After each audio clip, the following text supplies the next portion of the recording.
Alright guys, so we'll start off by happy Memorial Day weekend, and all the veterans out there, fallen soldiers, family members of fallen soldiers, men and women. Just have a good happy weekend, and just remember those that sacrificed for the freedoms that we have to do what we do and live the way we live, how we choose to live. So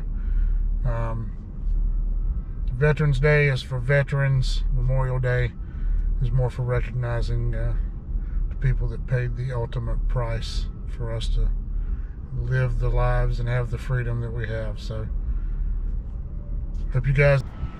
Alright guys, this is the United States Army Airborne and Special Operations Museum. We're a few miles from Fort Bragg, North Carolina. Basically the largest military installation, second largest land-wise, largest population-wise, 40,000 strong, home of the 82nd Airborne Division, 18th Airborne Corps, U.S. Army Special Forces, Delta Force, Apache fighter squadrons. Firepower-wise, they are changing it to Fort Liberty, the name, next month. I got a problem with that. I could care less about the namesake of Fort Bragg, but in my opinion, if they were going to change it, it should have been changed to Fort Shelton for General Hugh Shelton. He lives not far from here. He was the division commander. He was a brigade commander here. Basically key assignments, platoon leader, several tours in Vietnam. He was the brigade commander here for the 504th Parachute Infantry Regiment, the base commander, the corps commander, 82nd Airborne Division commander, special operations commander. He was Ranger Special Forces, and from 1997 to 2001, from Clinton to Bush, he was the highest officer ranked, the chairman of the Joint Chiefs of Staff. So in my opinion, they should have renamed Fort Bragg Fort Shelton. Just would have made sense to me. Distinguished Service Medals, Legion of Merit, Bronze Star, Medal of Valor, Purple Hearts, Meritorious Service Medals. The list goes on and on. So anyway, Fort Bragg should have been named Fort Shelton.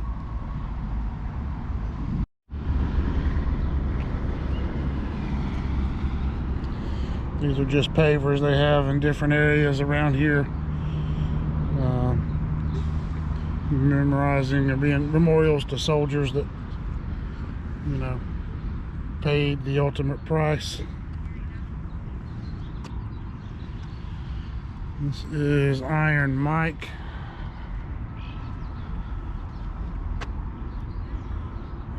Basically it's a statue here. There's one on post at Fort Bragg when I was stationed at Fort Bragg from 91 to 98, but it's just a statue in honor of airborne troopers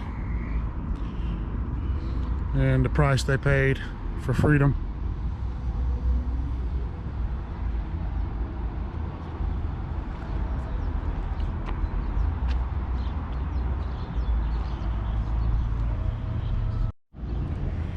We're leading up to the entrance.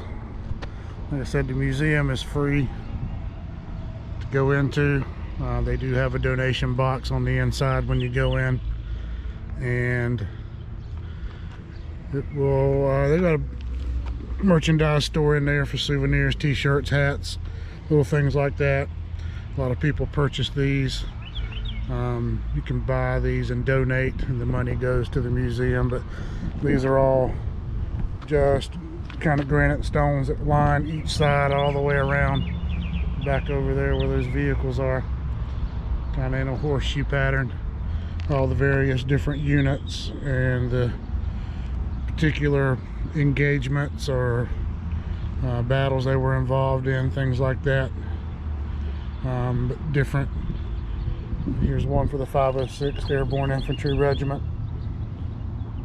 Different units that have been stationed or assigned or at Fort Bragg over the years. 2nd Battalion, 19th Special Forces Group. It's the unit that I was attached to, 504th Parachute Infantry Regiment. Devils in baggy pants, that's the nickname they got during World War II. Death from above, parachuting into battle. And it's basically the Devil Brigade. Red Devil, White Devil, Blue Devil. I was in 3rd Battalion, 504th, or assigned, or attached to them, and they were the Blue Devils. Got more pavers here. Family members can purchase these and have them installed out here to honor their family members who passed away or paid the price.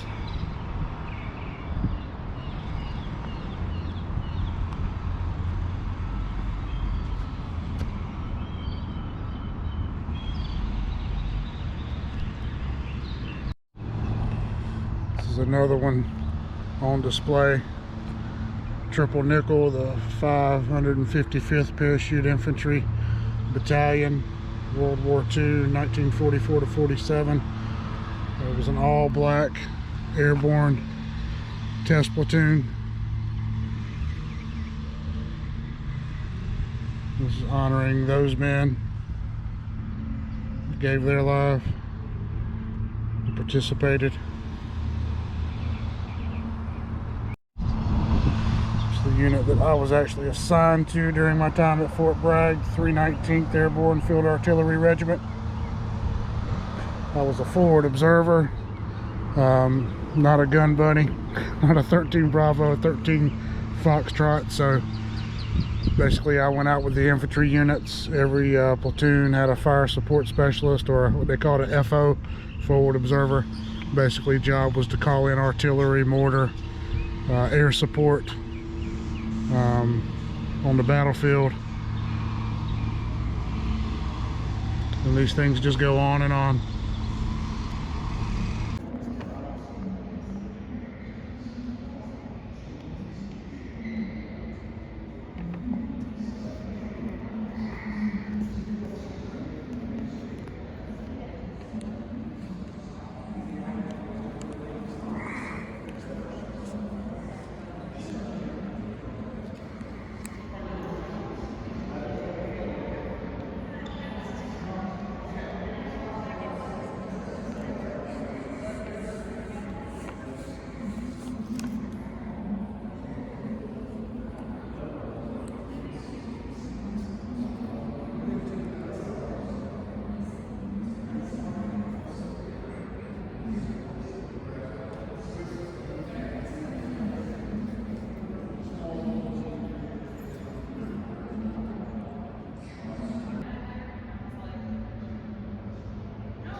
So these are just some displays of the early airborne getting started.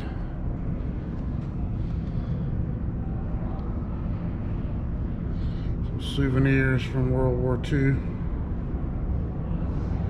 German knife.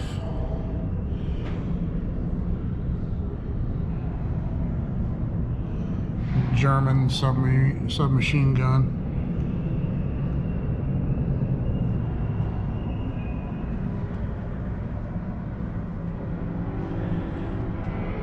Paratrooper. First time around going out the door.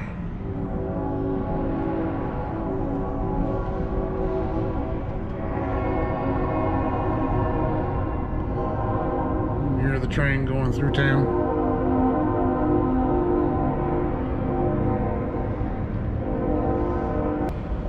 So the first part of this museum when you're coming in is basically World War II, Special Operations,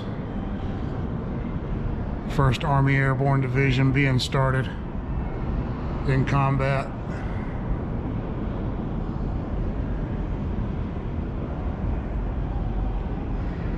Different missions in Europe and Africa and Asia.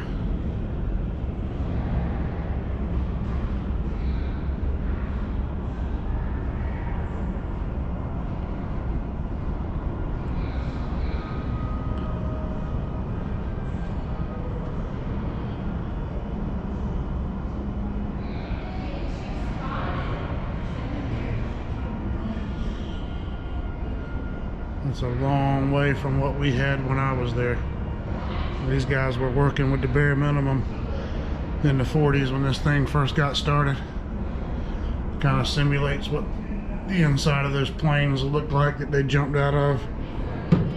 Seats. And what it looked like to be packed in there.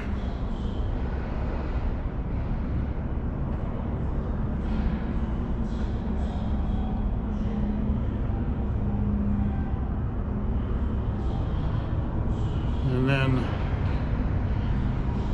that door you have to jump out of.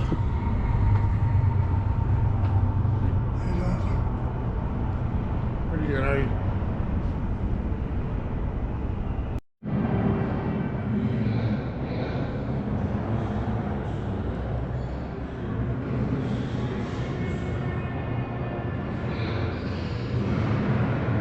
Those were those old planes they jumped out of in World War II when this thing was first getting started with the airborne. There's our guy back there, standing in the door, waiting to jump out. I mean, what we have now, what we had when I was in, obviously much larger aircraft, but C-130s, C-141s. What we jumped out of. These guys were packed in tuna cans, and I'm sure the ride wasn't all that great.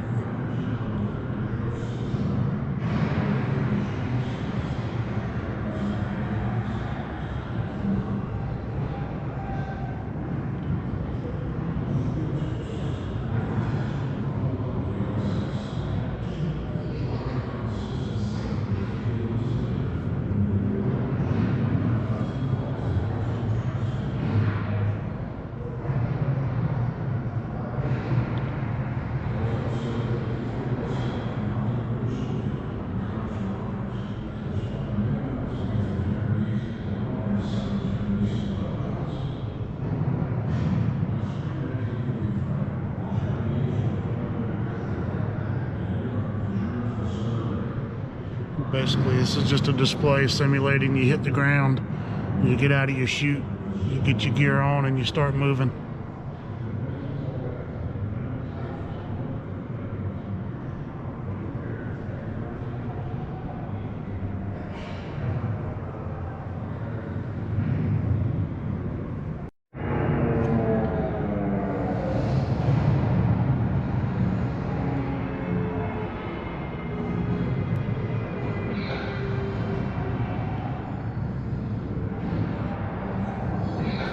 Brass knuckles.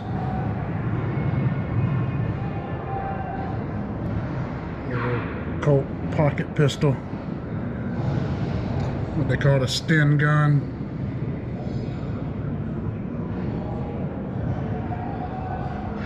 Basically just a British machine gun.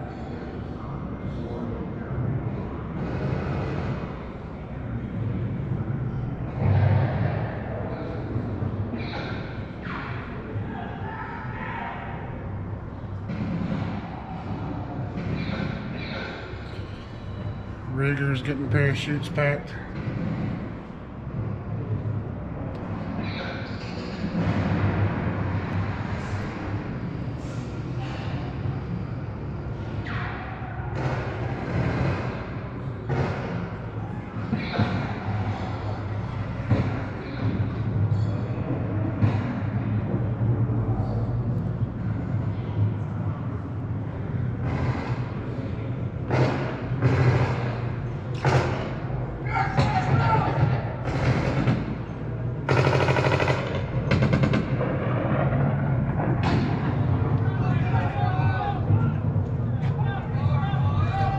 Liberation. This is covering France right now. St. Mary Glees.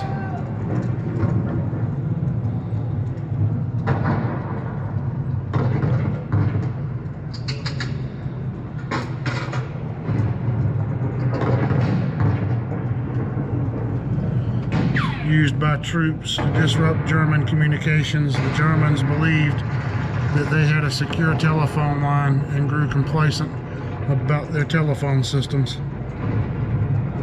They basically used to go around and cut the phone lines.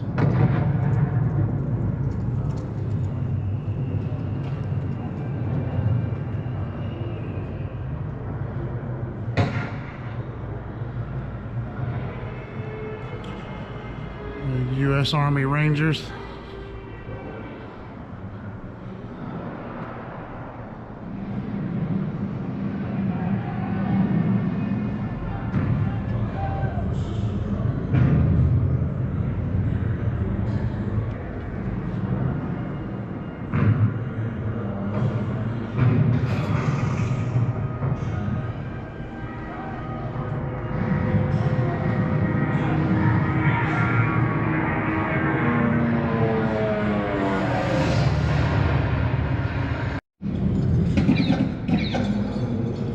First Airborne Division.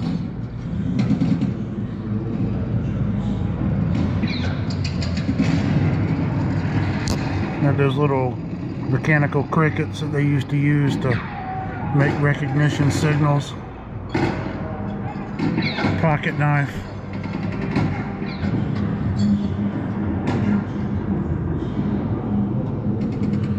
Browning automatic rifle.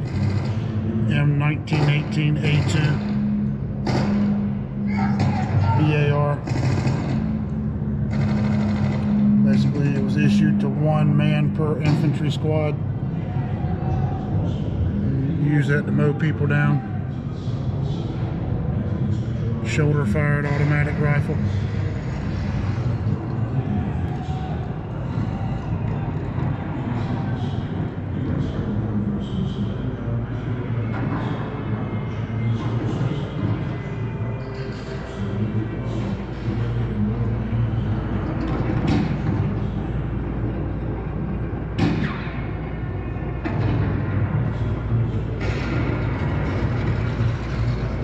Guys that went in on gliders, where the glider would get pulled behind the plane, then released, and then the glider would go in and land.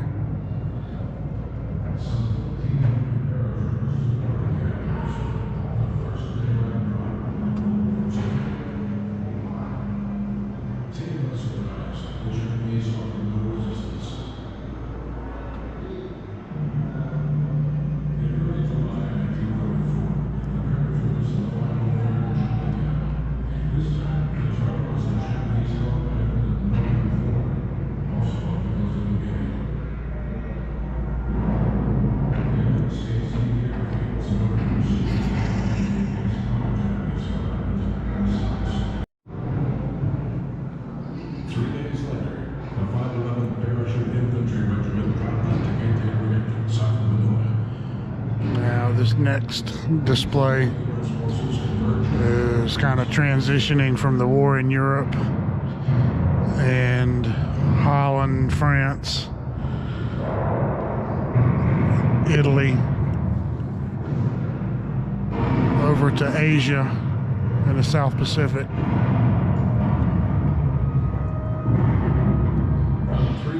After a month of hand-to-hand fighting that had destroyed large parts of Manila, the city fell.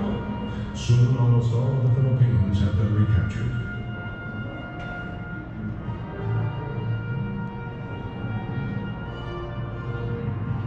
As the battle for Manila raged on, Alamo Scouts, Philippine guerrillas, and a reinforced Ranger Company planned and executed a daring raid on the Japanese prison camp at Cabanatuan, 60 miles north of Manila.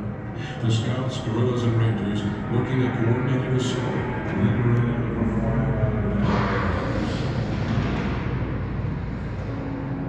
on the night of 30 January 1945, they thrust through 25 miles of enemy-held territory, crushed the Japanese garrison in its army, and rescued the prisoners.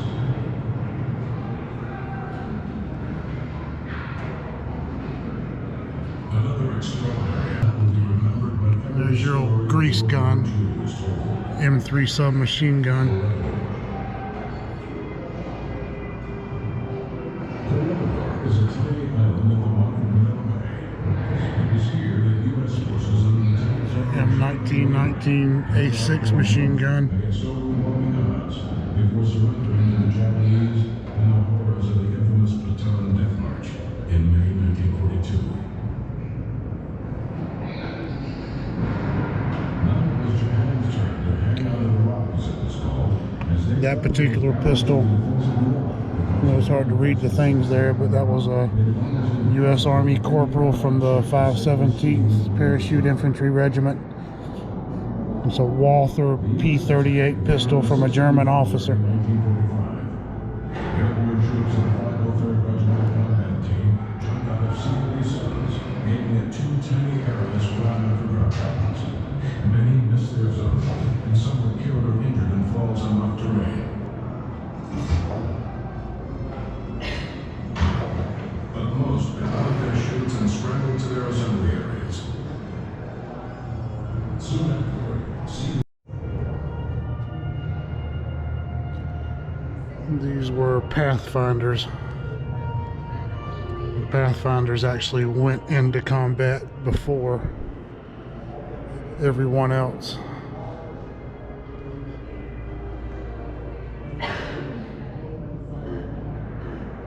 These are all relics and real pieces of equipment and uniform that were taken from German soldiers.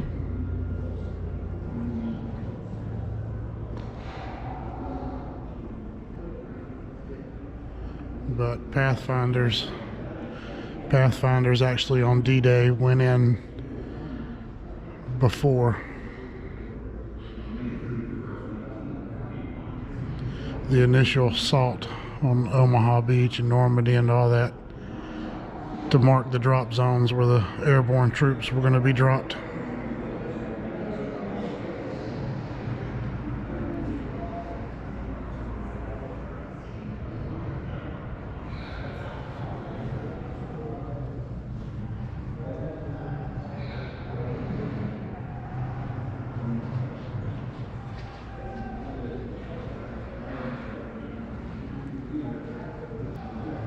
So this is an example of one of the gliders.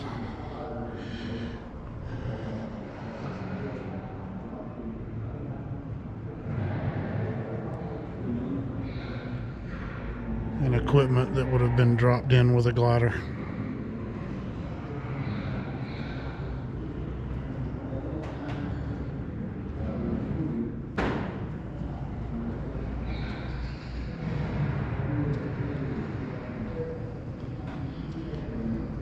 Ammo cases.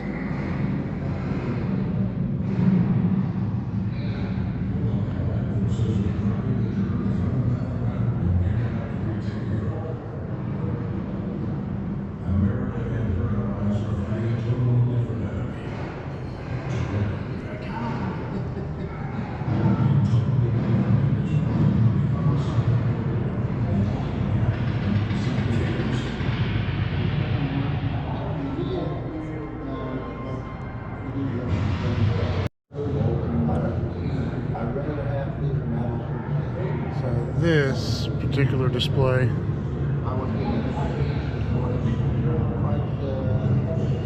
It's about this gentleman here. He was the last soldier left. And this is in Korea. You notice all the fallen bodies here laying around him. Hilltop 420. They defended and defended and defended, and he was the last one left. And he defended that hill all the way to the final, overtaking, and he was the last man standing, basically. Still alive up until a few years ago. I'm not sure if he still is. There are documentaries about him. Rodolfo Hernandez, 1951. But he was the last one standing. They defended that hill and he killed them all and was the last one left. Had been shot, was wounded from shrapnel from grenades.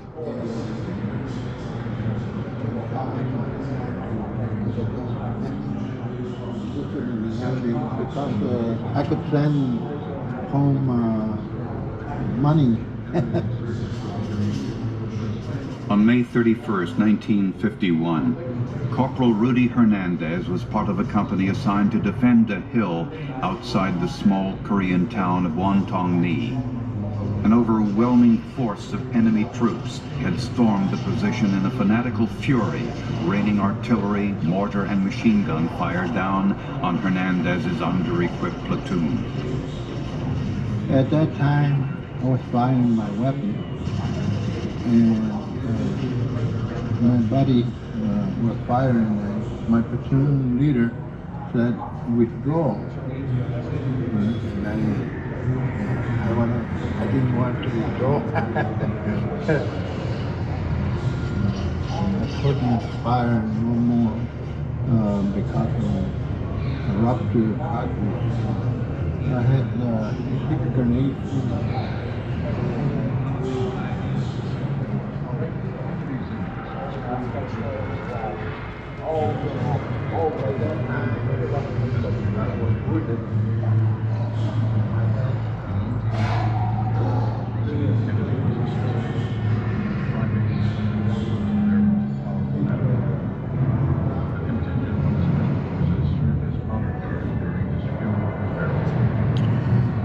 Now we start getting into Vietnam. Sergeant Major Francis Joe Ruddy laid his Green Beret on the Lake President.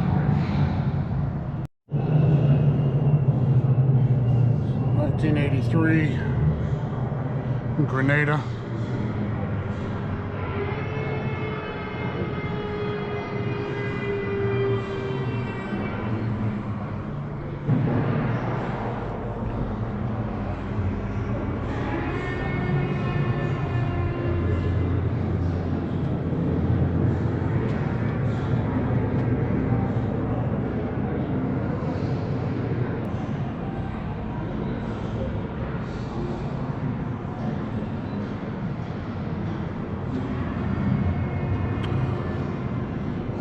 Panama.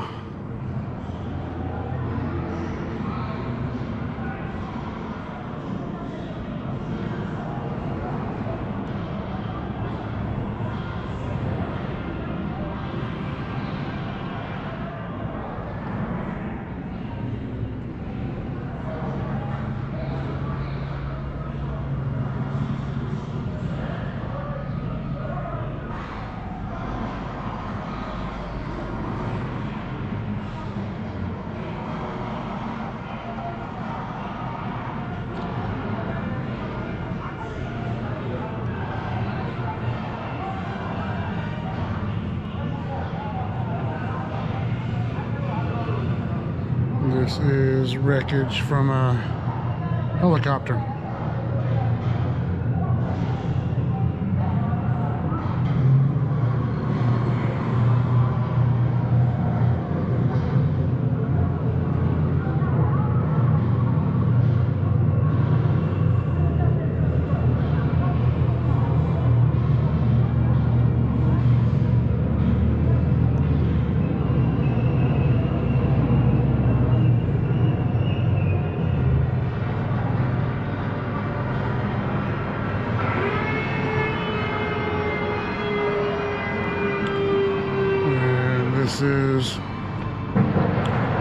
Some steel from the World Trade Center.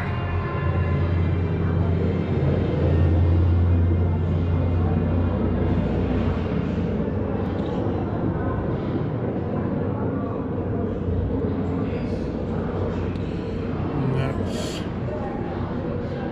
a smoke plume from the United Flight 93 crashed, I believe, in Pennsylvania. Well, that's a steel truss from the World Trade Center. This area is pretty much covering the Vietnam War.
White Tigers organized initially just about 300 people.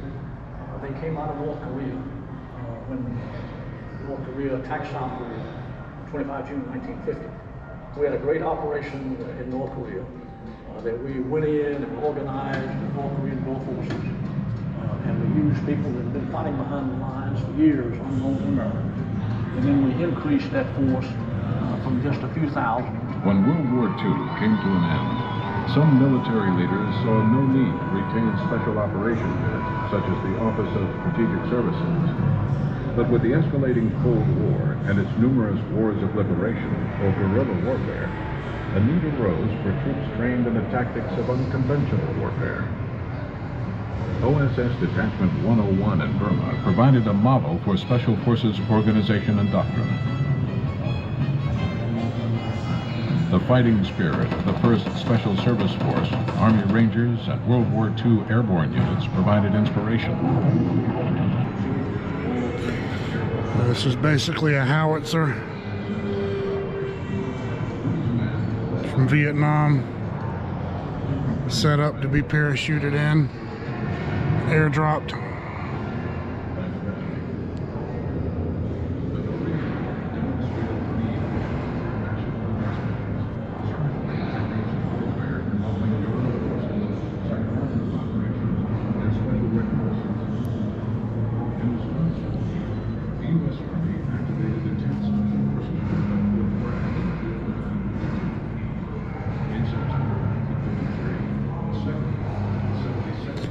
M79 grenade launcher,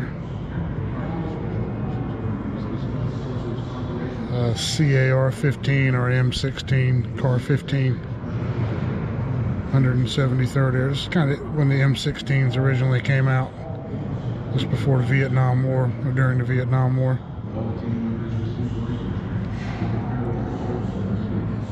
M60 submachine gun, we still had those, our infantry units. We went to the SAW, squad assault weapon, which was a high capacity. This was a 7.62 round in this, I believe, but it's 5.56. The SAW, M249 SAW squad assault weapon. This was a big thing to lug around, and I have shot one when I was in the military. We did with it a few times during training, and this thing will kick your butt if you can't hang on to it. But Vietnam era weapons, grenade launcher, M16, and the M60 submachine or machine gun. It's not a submachine gun, but this thing would lay rounds down range at a high pace and tear some stuff up.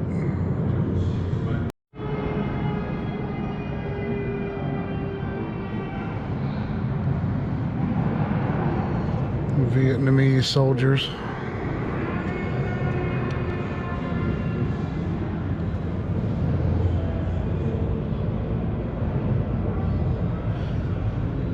Kind of the early day AK-47.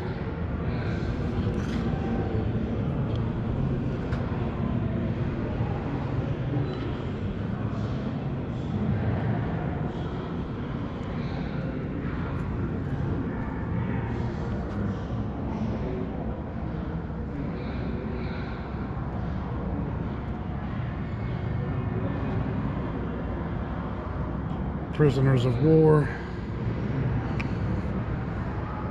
You had to go through SEER training. They still do that now.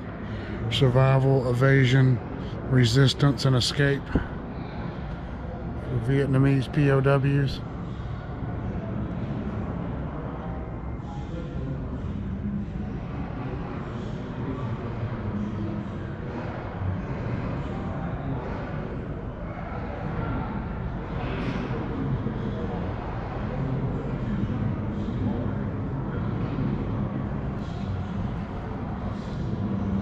Got all these small recon teams that would go in on their own,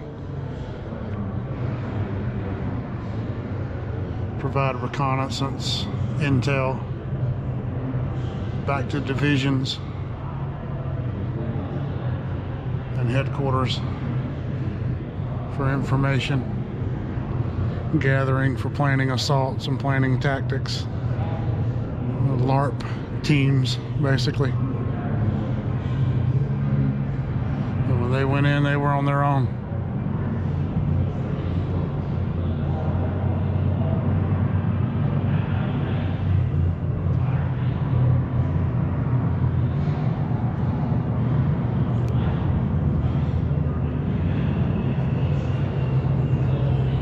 M1 carbine, most common weapon. Machete.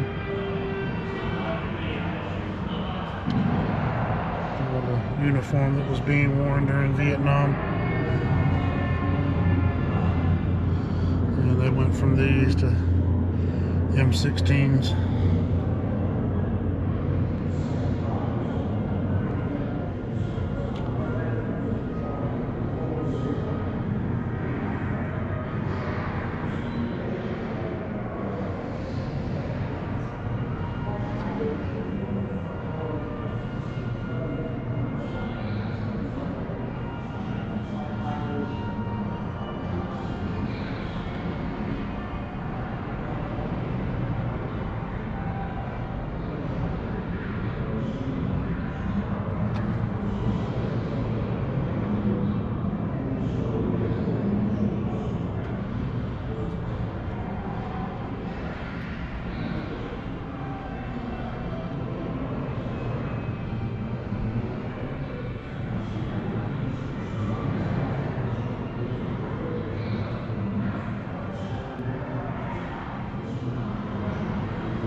We had Panama.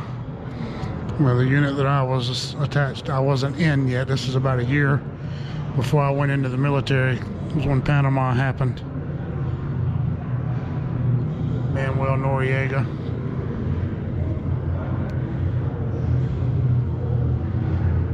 .504th Rangers. Went in and liberated Panama from a dictator, ruler.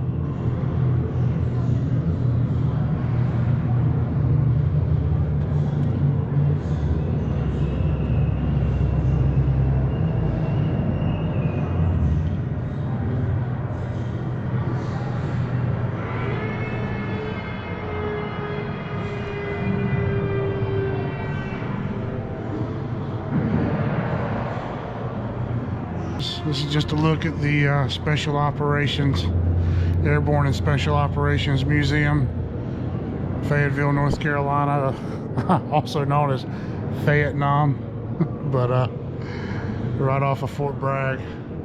If you're ever in the area, you got a couple hours to come in. It's free.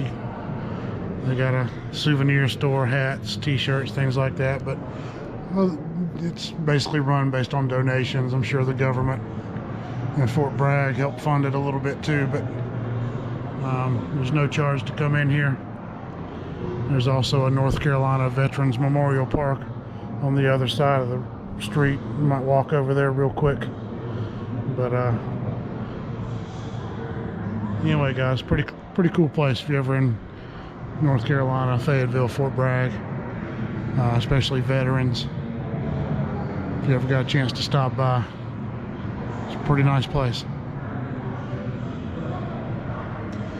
Let's go over to that veterans part, look around over there a little bit.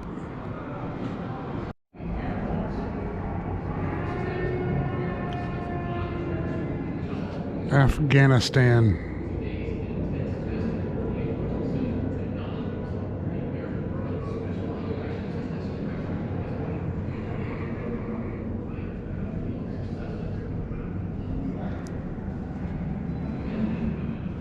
RPGs,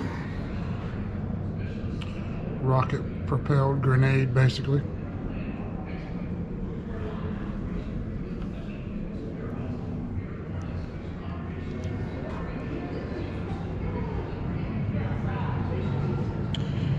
These are examples of IEDs.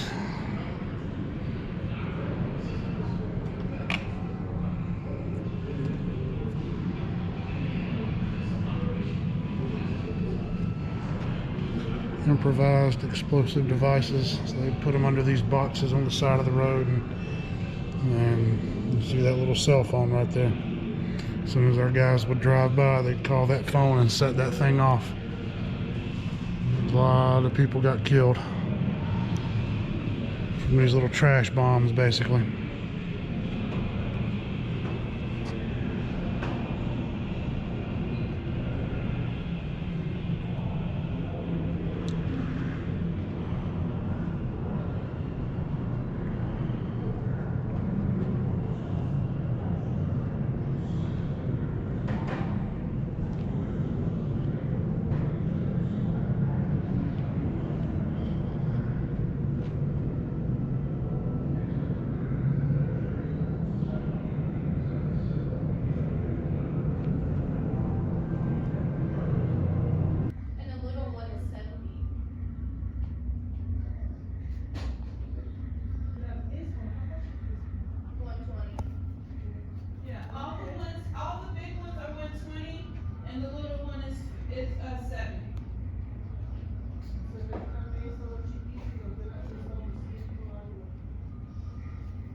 So, got me an 82nd Airborne hat, an 82nd Airborne coffee mug. Hat's $15, mug $20, and put some money in the donation box.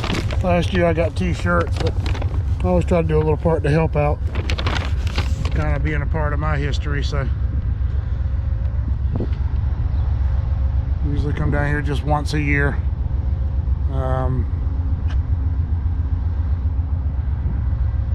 So let's walk over here to the Veterans Memorial Park.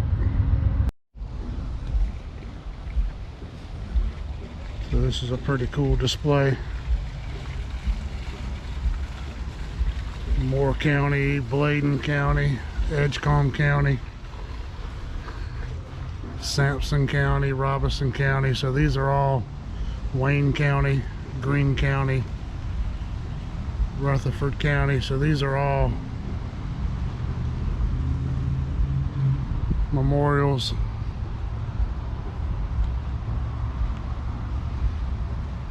The year the county was founded, I guess. The memorials. I don't know if these are from family members or what, but they're hands. I think they're representing each of the fallen soldiers. The fallen soldiers from each of the counties over the years. Carteret County, Craven County, Hyde County. It's 100 counties in North Carolina, so there's 100 of these memorials out here.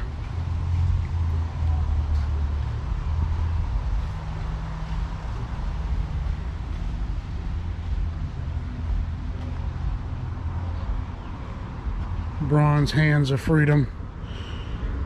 100 hands, 100 bronze hands raised to shoulder height, firm in purpose and poised to recite the oath of service that signals an individual and collective commitment to serve. Surrounding these heroes are community icons. So it shows where each one is at from each county. Hands are mounted to the wall infused with soil from every county across the state. One left hand among its peers bears witness to physical loss as the hand that were once proudly raised to take the oath was left behind but could not diminish the soldier that returned home.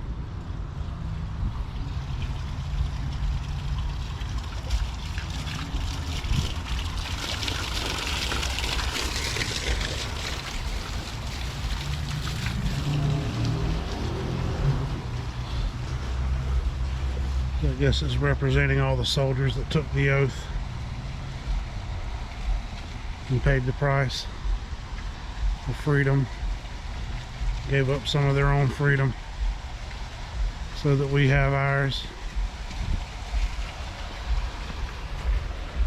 So yeah, this is an oath memorial. All the hands, I guess, that represent people from each county in the state that took the oath. I will support and defend the Constitution of the United States against all enemies, foreign and domestic. I will bear true faith and allegiance to the same, so help me God.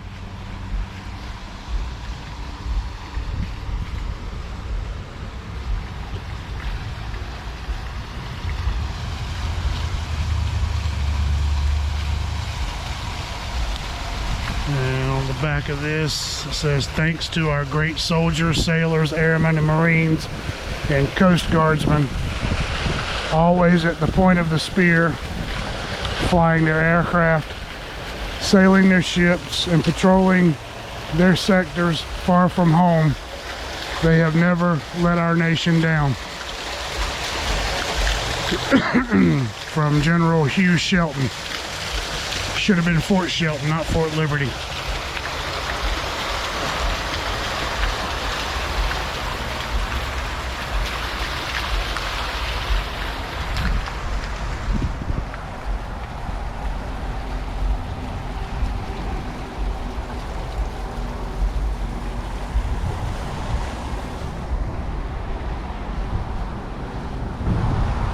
And through that glass is water running down it.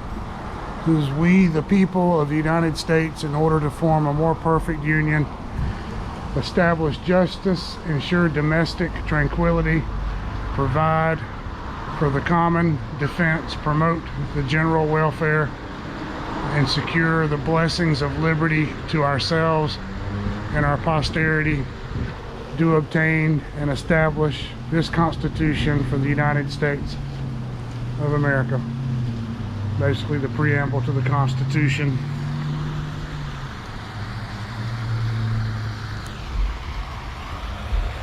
Some separate memorials out here.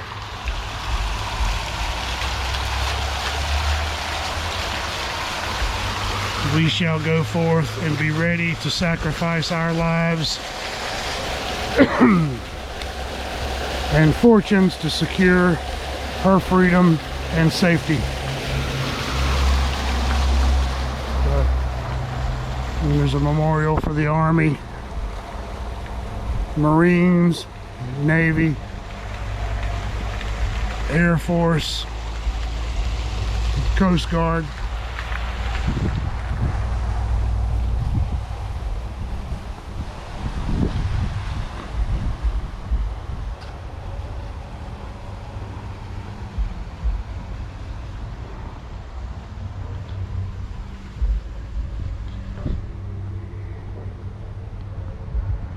Some of these fountains aren't running right now.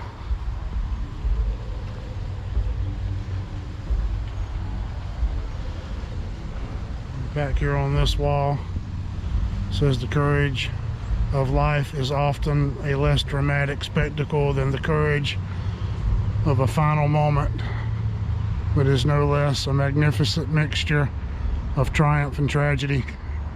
George Washington. So it's just a little memorial park for North Carolina veterans.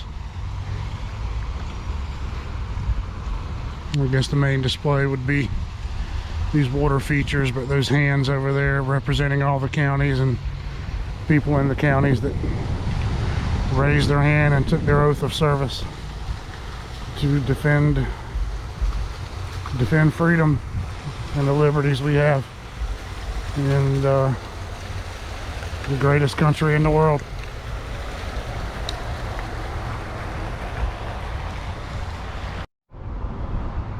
And I don't know if you can read this or not, but it's North Carolina Veterans Park. From the soils of North Carolina, you left your families and homes with purpose to serve your country. In service, you made sacrifices. You are our veterans. This is your place to reflect and share your experiences, to feel pride in your service, bond with the fellow veterans, and heal. Here maybe you find some support and inspiration to live your lives today. The people of North Carolina honor your service and welcome you home. And then you've got the seals of the Marines, the Army, the Air Force, the Navy, and the Coast Guard. So that's going to wind it up, guys. If you ever get a chance to come down here, like I said before, it's a good place to spend a couple hours, especially if you're a veteran. And for all you veterans that have watched this video, thank you for your service. And it was all worth it.